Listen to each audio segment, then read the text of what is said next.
Hello, hello, hello. Nice to see everyone today. We are going to be joined by Mily Gomez from Latibule Counseling shortly. So make yourself at home and we'll get connected shortly. How's everyone doing today? Chime in the comments. Like I said, make yourself at home and I'm going to get us connected.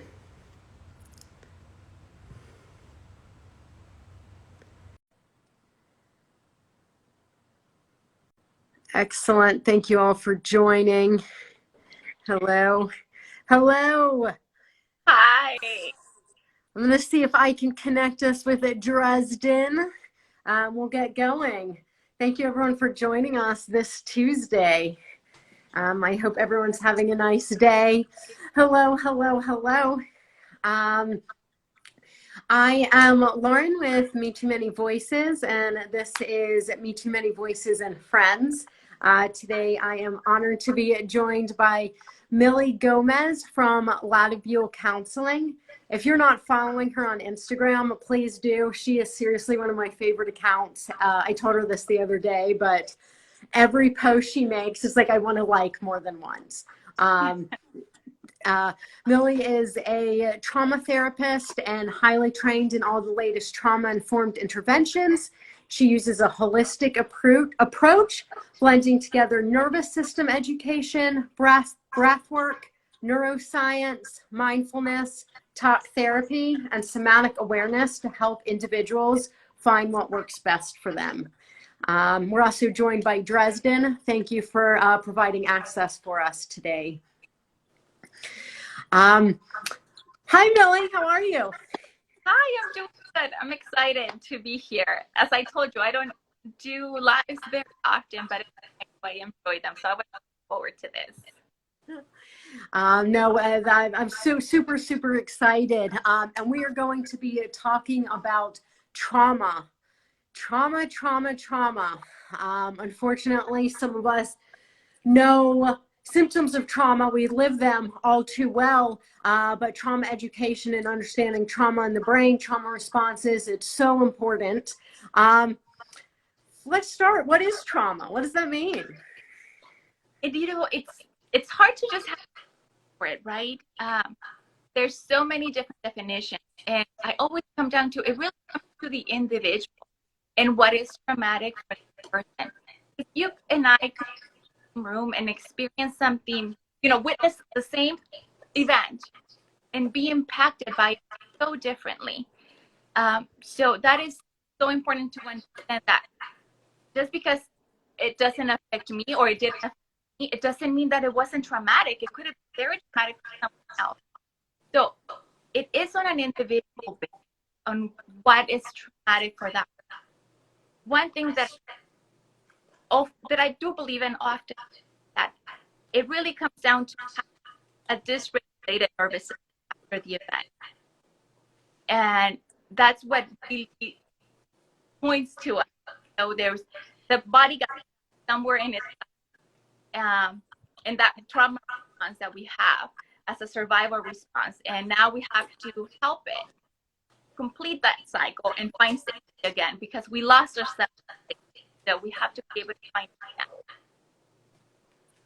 again. Thank you for that. And I'm seeing a lot of people appreciating that in the comments and as well.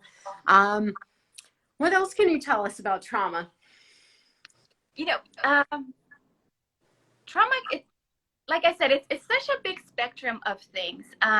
People often think about the very traumatic events, such as, an assault, sexual assault, a very horrific car accident, war, and definitely, yes, there's no question about it.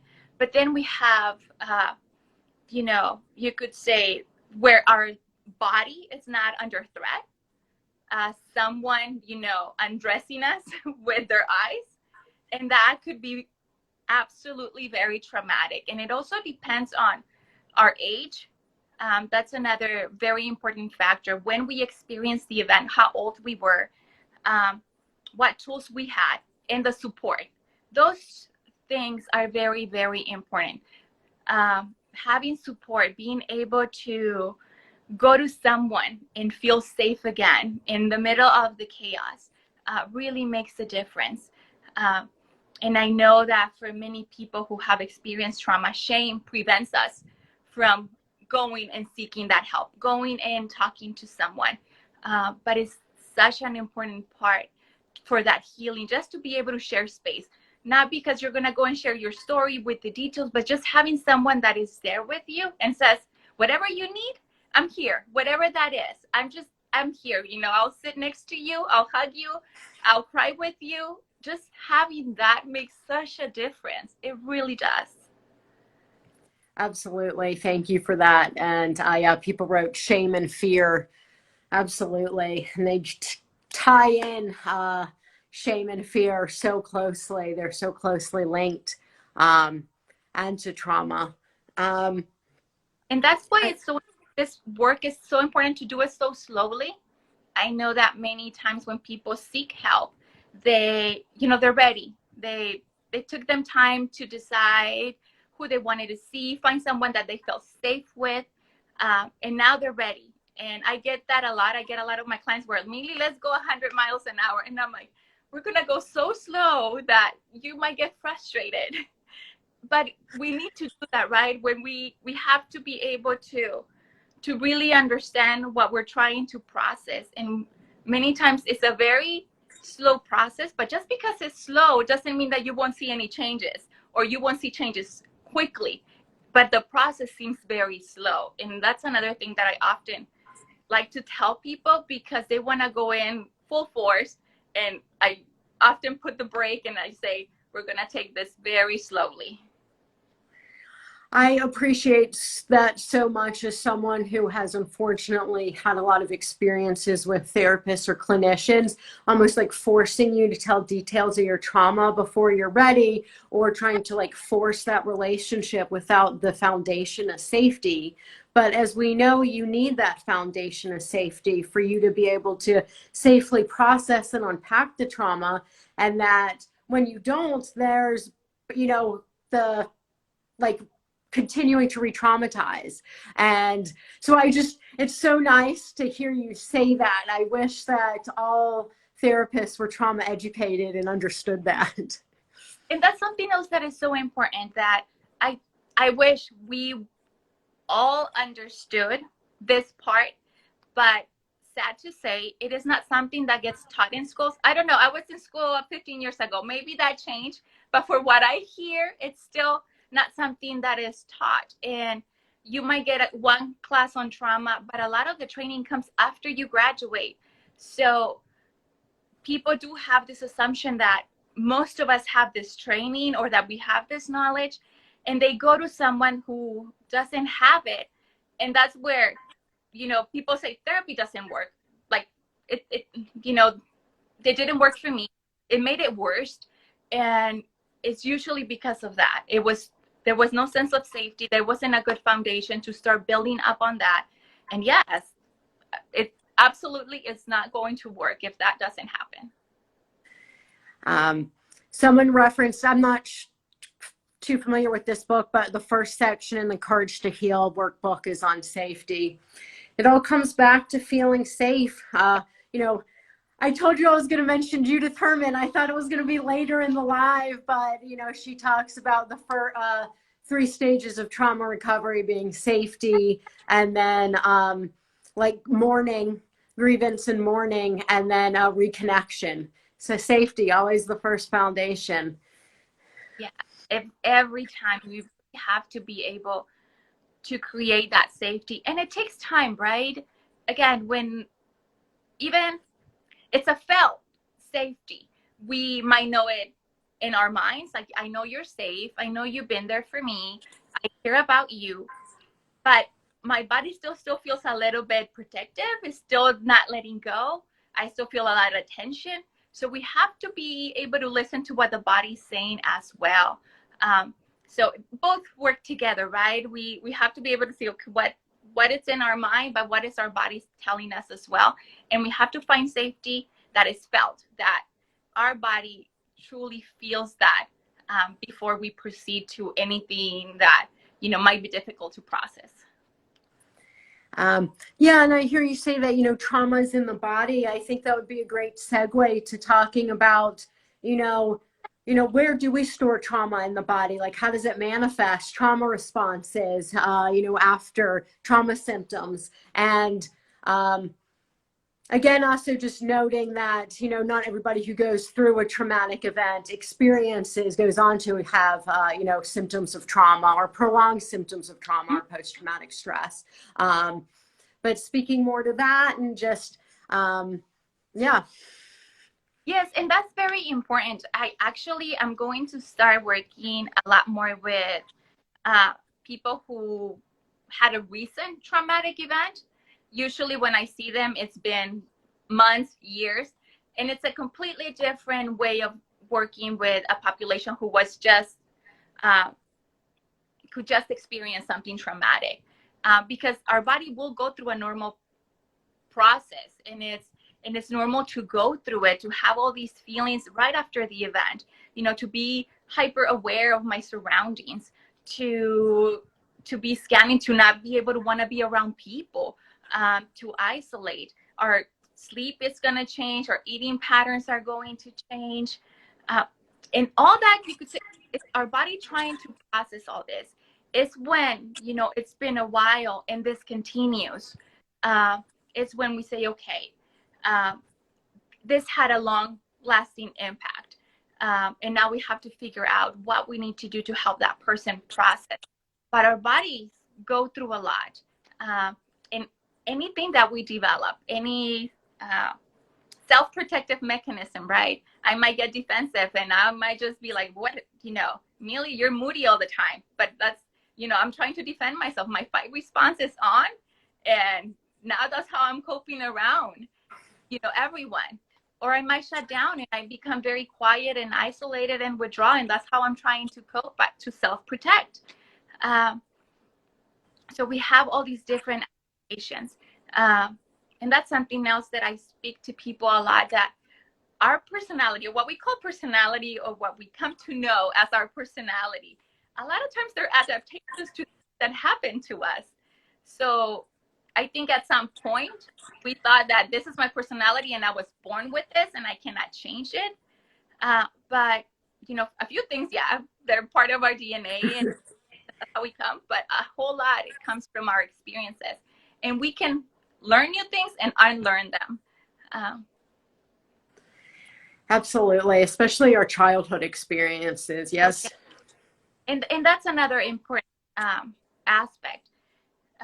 If we are carrying trauma from childhood, and then we experience more trauma as an adult, it will have a great impact, because again, it's so complex. There will be so many layers to this. So someone might say, it wasn't even that big of a deal, but I having this huge response. And a lot of times it's because we already have a very sensitive stress response, a very sensitive nervous system, because that's what we need. We need that self-protection. So that's why we have this big reaction in the eyes of others, or maybe in our own eyes, and we're shaming ourselves for having this reaction, when it all means is that this is how I have survived. It's because of this that I'm here today. And we need to find that compassion within ourselves and say, as much as I might not like it, this kept me here. So yeah, and I think sometimes even in ways that maybe we don't even realize, because so much is happening in our brain, on a subconscious level, and that plays into our trauma responses. Not even sometimes even recognizing where that is coming from. But I feel like any of those, a lot of the quirks or things about us, do come from childhood experiences. We had some more comments. Someone said, such a great live. People are asking if it's going to be saved. We are.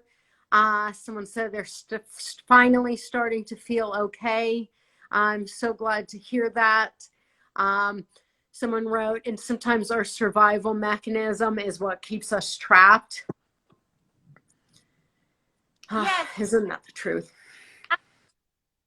I always do the analogy of a switch, right? The switch got turned on. So now we have to figure out how to turn it off.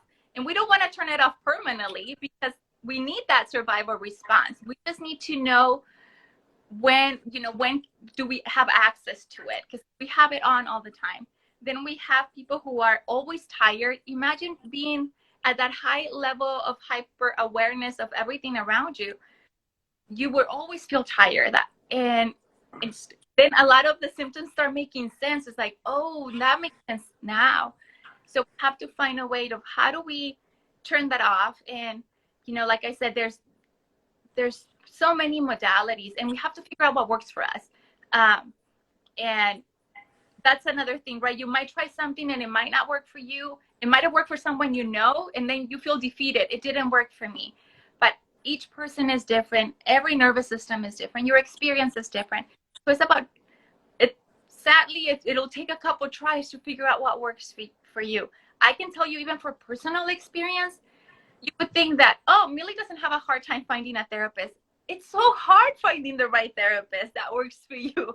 Once you find it, don't let her go, because it takes that time, and it's trial and error to finding, who you feel comfortable and safe to be able to go into those very scary parts, and you still know that person has you, and they won't let you go too far.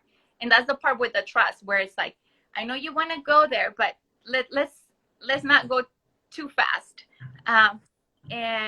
Or you know what, I want to go there, but I just want to stay here.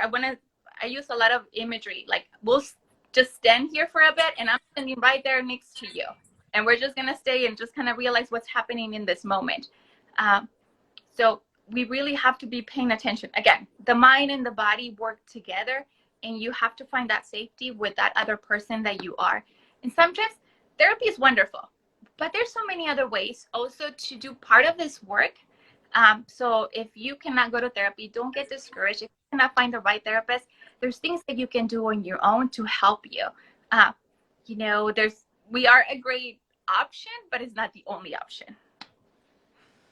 Can you talk more about other ways to help, I guess, soothe and regulate the nervous system and process trauma for people who don't have access to therapy, or maybe access right now? Yes. So some of the tools that I do with my clients, self-touch does a lot of things. So even just kind of holding yourself, just kind of noticing what that feels, that containment. It might be a weighted blanket. And a lot of it is noticing the differences. How does this feel different than before? There's that space where you notice and you're like, oh, I feel the weighted blanket, and it gives me a sense of peace. I feel protected. And it's making that feeling, stretch it out as much as possible. And the more that you do that, that's opening up that window of tolerance, right? I was feeling discomfort. I did this, and I know that discomfort might still be there, but I was able to, contain that emotion. And that's what we're looking for. Not completely ignoring it, but we want to contain it. So it's that one thing that I love. If people are having a lot of panic attacks, right now I live in the desert, so there's no cold water in the shower. So there's only hot water. So this doesn't work for if you live in Arizona, but if you're in another part of this world, jump into the shower and alternate between cold and hot water. And you always want to end with cold water. So you can do like 10 seconds cold.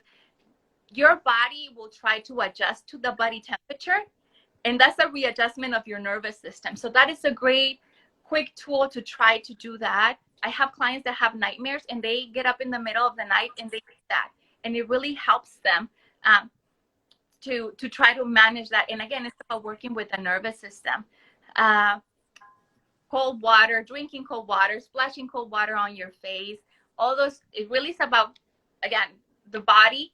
And the other one that I love, we call it orientation, and it's looking around. And most people, when I tell them to look around, they only move their eyes.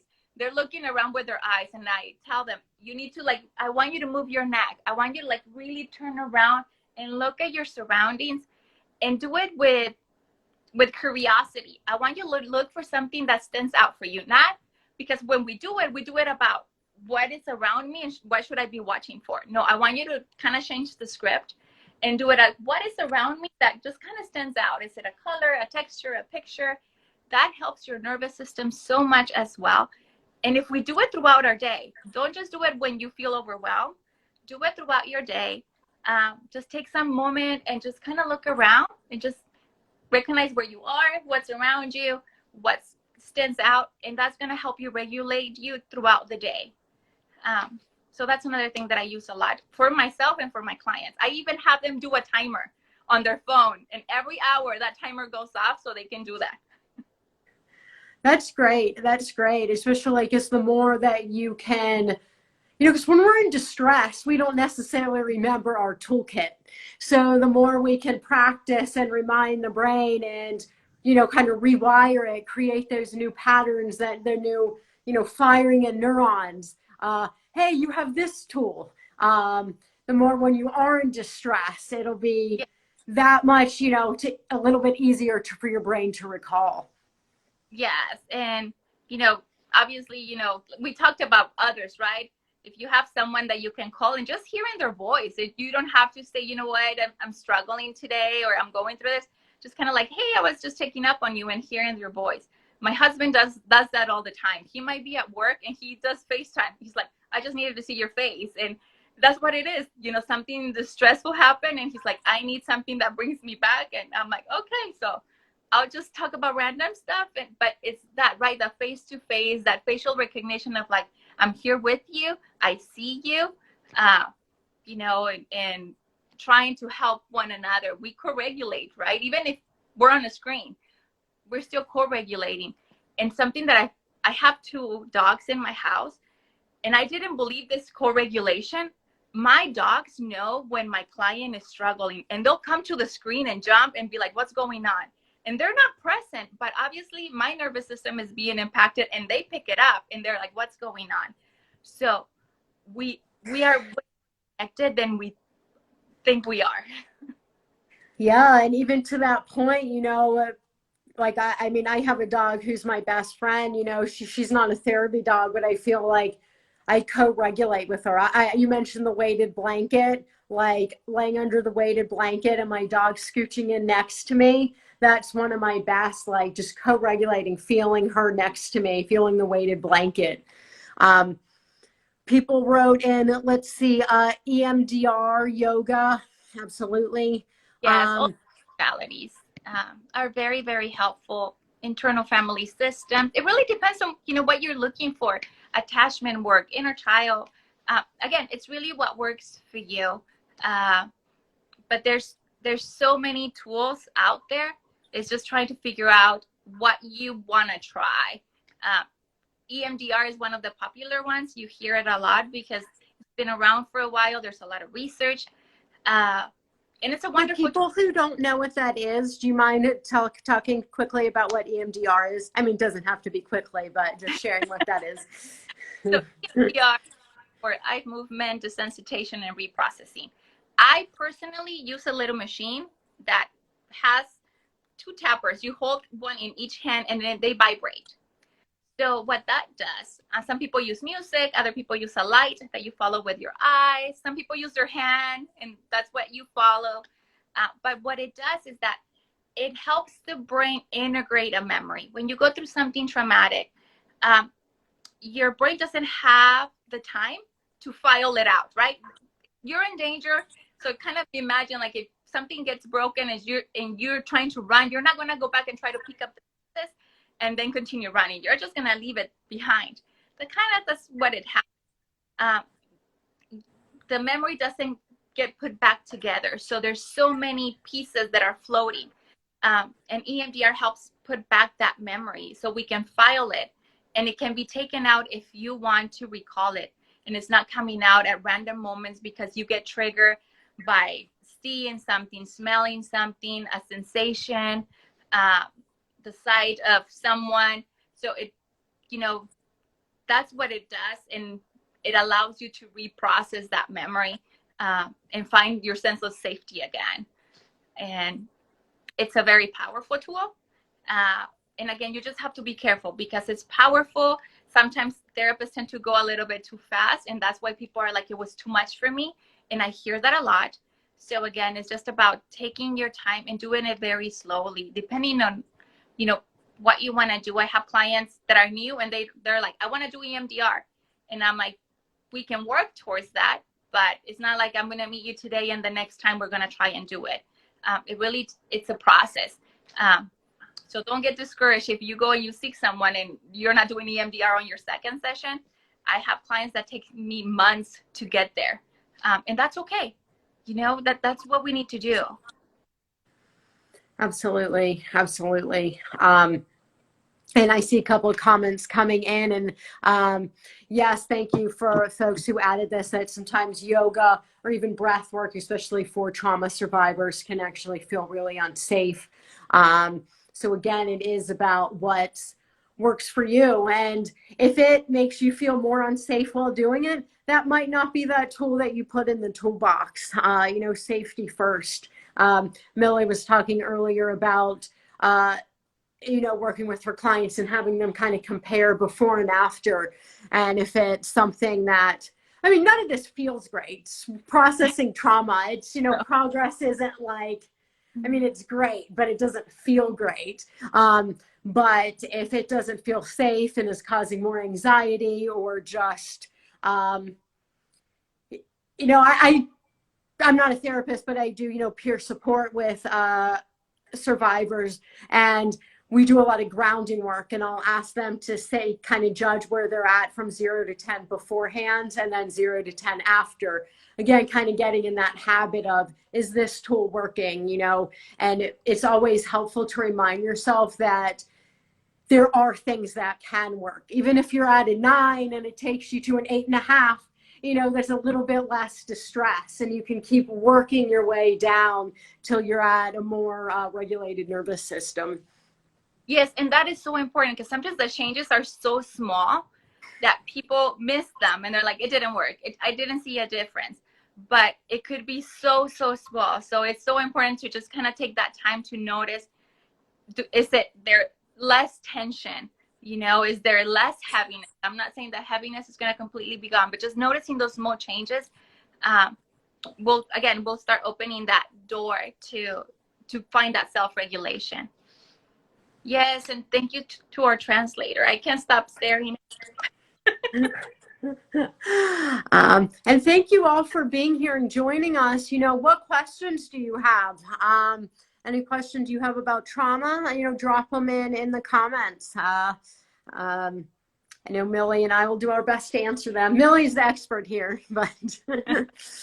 So I know I told you there's this book. It's called Transforming the Living Legacy of Trauma by Janina Fisher. She's one of my favorite trauma experts. This is a really good workbook. If you're going to therapy, this is a great workbook to integrate. But even if you're just trying to understand a little more, she has a way of explaining things in a very simple way. And it does a quick review of what is trauma, triggers, finding safety, has worksheets that you can do. So that's another option if for now therapy, it's not something that, you know, you can do. There's a lot of resources out there that you can try and see how they work for you. And if you realize that it might be too much, then definitely put it aside and don't continue. This kind of work is not the work that you just push through and you're like, I'm just going to get it done. No, this is the kind of work that you say, okay, this was too much. I'm going to put it to the side and I'm going to take a break. I think that's such an important reminder. And I know I have, you know, I do this sometimes too in my own journey, is I feel like I should be further along. But really, it's so important to remember how far you've come, and that it takes time. It takes so much time to work through trauma and, you know, start feeling safe again and reconnect. And that, you know, remembering that you have come far and that it's not something like, we don't wake up one day and we're like, I'm healed. It is the little moments that happen on a day-to-day basis that are actually the big moments of, you know, healing. And that trauma symptoms are a way of, it's not a character judgment. It's literally like neurobiology and past experiences. It's your body trying to protect yourself and survive and tell you like, hey, something's going on here. So try to be kind to yourself as you're working through everything. Yes, it's our brain and our nervous system. It's not, that's a lot of the things that we think we made decisions about. And I can tell you, I remember I was in a training a few years ago and I got triggered really badly. And I remember I went to my hotel and I cried all night and I was feeling so like, how is it possible that I've done all this work and this happened? And you know what? It'll be those moments where you're like, I did all this work and it still happens. It's gonna happen. But I can tell you that I knew what I needed to do to continue. I didn't completely shut down. I recognized like, okay, this came up again. I thought I was done with it. Obviously I have to revisit it and continue with my healing journey. And those moments are going to happen. And again, they're part of our human experience. And finding the compassion. That's really what it comes down to. Finding compassion to say, you know what? I'm a human. My body's just trying to say, you need to be careful. This was a lot. Somebody violated a boundary and this is the reaction that has kept me alive before. And I need to, in some sort of way, find, the compassion for myself, my younger parts, that even though I'm an adult, I will have those reactions as if I was a child. Yeah, because when we're scared or feel a threat, our brain doesn't remember how old we are. Yeah. I see some questions come in. Hold on. Someone wrote, could you write the name of the book here? I can remind me the name of the book and I'll put that in a moment. Tell me the name of the book. I know it's Janina Fisher. Transforming the Living Legacy of Trauma. Okay. I will write that in a second. Someone wrote, if you have any thoughts on this, how do you deal with family trauma when you're stuck living at home? Because a lot of times you're still stuck in a traumatic experience. So it's almost impossible to build that safety. Yes, it makes it very, very hard. A lot of it is going to be on you trying to find those safe spaces. Probably might not be at home if you happening a lot at home, and realizing when those moments happen, depending on every situation is different, boundaries, and trying to put those boundaries to create that safety. But it's difficult when you are in a setting that is not very supportive to your own healing. And if anything, sometimes it's causing even more. Yes, I was just typing the name of the book in there someone else wrote it in there. You beat me to it. And I think the idea of safety is also, what does safety mean to you? And that can mean something different to different people.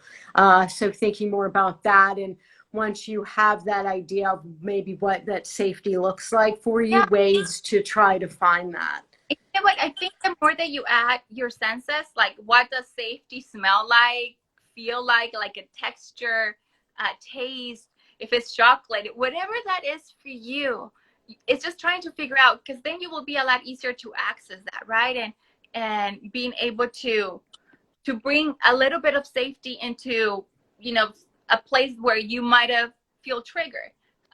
So having that access to that is really helpful.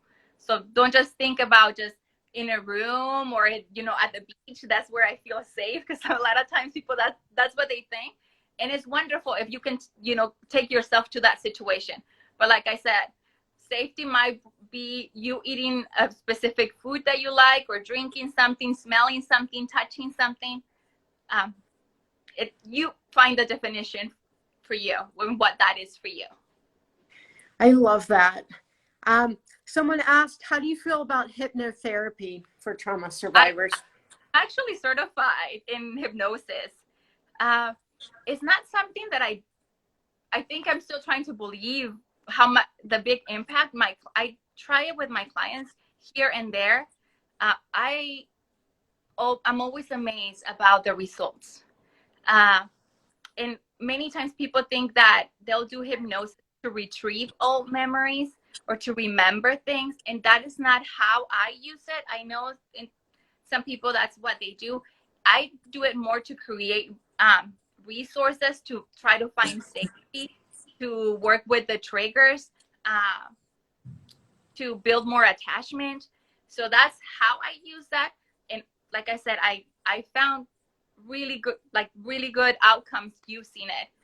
But you have to feel safe with your therapist, because if you're going to take that journey again, you have to feel safe with that person. Sometimes you see it advertised and you go to this person, but you're only going to see them 1 or 2 times and that's it, and they hypnotize you. For some situations, in my work, that's not how I would recommend it, especially if you're going to try to work through some trauma. But like I said, I've used it to work in some areas of trauma. Thank you. Let's see, I'm trying to see if there's any other questions coming in. Do you have a webinar or course you offer about trauma? You know, I've been wanting to create one. And I've been wanting to create just something, not a workbook, but just some like worksheets where people can do something at their own pace. I'm hoping that in the future I'll have something like that, because again, I feel that once we have this knowledge about our reactions, it's a lot easier to start seeking help, and some of that shame, we work with it just by knowing, like, oh, this reaction has a name and other people experience it too, or it's a very normal reaction. So hopefully soon I'll be able to do something like that. Well, I cannot wait to see that.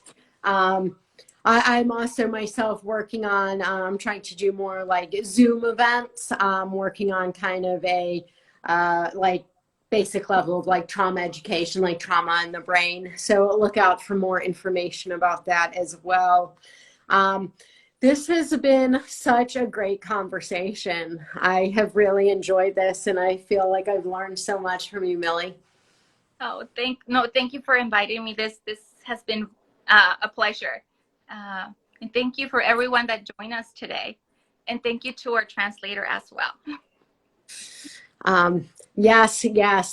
Thank you, everyone who has joined us this Tuesday. This will be saved to my IGTV. Thank you all for being here. Again, I am Lauren with Me Too Many Voices, and this was Mily Gomez with Latibule Counseling. If you're not following her already, go ahead and check her out. I said it at the beginning of the live, but she has one of my favorite pages here on this app. Knowledgeable and informed and compassionate. And she had really good at taking complex ideas and making them palatable. So I always appreciate when I see you have a new post. Thank you, Dresden, for providing access and your amazing smile here today. Thank you. I feel like I just objectified you by saying you had a nice smile, and that feels weird. That was certainly not my intention. But now I feel like my face is getting red. So thank you all for being here. Thank you again, Mily and Dresden. No, thank you so much. Have a good evening.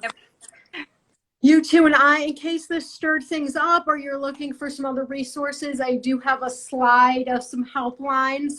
You can also always reach out to me at Me Too Many Voices. Then I'm going to say goodbye to Mily and Dresden so I can share the resource slide on my screen. Thank you all for being here. Yeah.